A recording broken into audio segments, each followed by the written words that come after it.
Hello friends, तो आज हम जानेंगे ऐसी कौन सी दवा हैं जो कि प्रेगनेंसी के दौरान सेफ मानी जाती हैं, जिससे बच्चे पे कोई नुकसान नहीं होता है और कोई साइड इफ़ेक्ट देखने को नहीं मिलती हैं।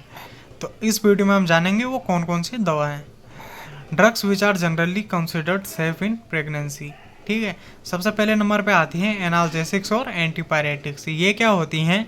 ये वो दवा होती है जो दर्द को कम करती हैं, बुखार को कम करती है और क्या करती हैं, सूजन को कम करती हैं। सबसे पहले नंबर पे आती हैं पैरासीटामोल, जो कि सेफ होती हैं किसमें, प्रेगनेंसी के दौरान। ठीक है, नंबर 2 पे आती हैं कौन कौन सी एंटीबायोटिक्स है जिसका कंजप्शन हम कर सकते हैं जो कि नुकसान नहीं देती है प्रेगनेंसी के दौरान। सबसे पहले आती है पेनिसिलिन, जिसका एग्जाम्पल है एमोक्सिसिलिन। दूसरे पे आती है सिफालोस्पोरिन, जिसका एग्जाम्पल है सिफिक्जिम हो गया, सिफाजोलिन हो गया। तो ये सेफ मानी जाती है प्रेगनेंसी के दौरान। फिर आता है एरिथ्रोमाइसिन। ठीक है, और अवॉइड क्या करनी चाहिए, अवॉइड करनी चाहिए इसमें टेट्रासाइक्लिन्स हो गया, फ्लोराक्विनोनोल्स हो गया। टेट्रासाइक्लिन में हमारी आती हैं जैसे कि डॉक्सीसाइक्लिन, हमारी एंटीबायोटिक आती है, उसका कंजप्शन हमें नहीं करना चाहिए। फ्लोराक्विनोलोन्स आ गई, इसका भी कंजप्शन नहीं करना चाहिए। फ्लोराक्विनोलोन्स में हमारे एग्जांपल्स आ गए जैसे सिप्रोफ्लोक्सासिन। ठीक है, इनका कंजप्शन हमें नहीं करना चाहिए। फिर आती है एंटासिड। अगर एसिडिटी बनती है तो हमें कौन सी दवा लेनी चाहिए? एल्यूमिनियम हाइड्रोक्साइड आप ले सकते हो, मैग्नीशियम हाइड्रोक्साइड आप ले सकते हो और कैल्शियम कार्बोनेट आप ले सकते हो।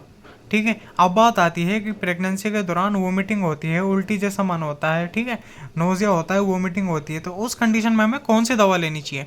तो उस कंडीशन में आप ले सकते हो पारिडोक्सिन, जो कि विटामिन B6 होता है, ये सेफ मानी जाती है। फिर आता है डोक्सीलामीन, ये भी सेफ होती है। फिर आता है मेटोक्लोप्रामाइड, ये भी क्या होता है, सेफ मानी जाती है। अब बात आती है नंबर 5 पे क्या आता है। नंबर 5 पे आता है आयरन एंड विटामिन, कौन से सेफ होते हैं हमारी बॉडी के लिए? Ferrous sulphate, folic acid, calcium and vitamin D3 क्या होता है, सेफ माने जाते हैं। फिर आता है अदर्स में लेबेटालोल हो गया, मिथाइल डोपा हो गया। जैसे अगर ब्लड प्रेशर, हाइपरटेंशन अगर किसी को होए तो वो इनका कंजप्शन कर सकता है। शुगर में हो गया जैसे इंसुलिन, सेफ माना जाता है। ठीक है, लीवोथ्रोक्सिन, ये सेफ माना जाता है। ठीक है, इसमें कुछ एडवाइस दे रखी है। सबसे पहले तो यूज़ ऑन डॉक्टर्स एडवाइस। जब कभी भी आपको प्रेगनेंसी के दौरान आपकी तबीयत ख़राब होती है तो बिना डॉक्टर के आप कोई भी दवा ना लें।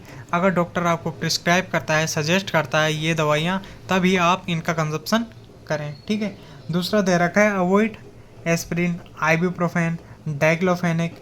ठीक है, ये कभी भी आपको कंज्यूम नहीं करनी है। ठीक है, फिर आता है use only when benefit is more than risk, ये एक नोट दे रखा है। फिर एक नोट दे रखा है इसमें always take any medicine only on doctor's advice, ये जो हमने अभी डिस्कस किया। फिर इसमें कुछ रूल्स दे रखे हैं।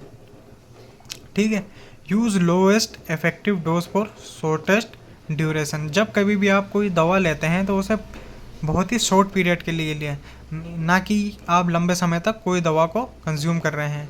फिर आता है अवॉइड सेल्फ मेडिकेशन, अपनी मर्जी से आप कोई भी दवा ना लें।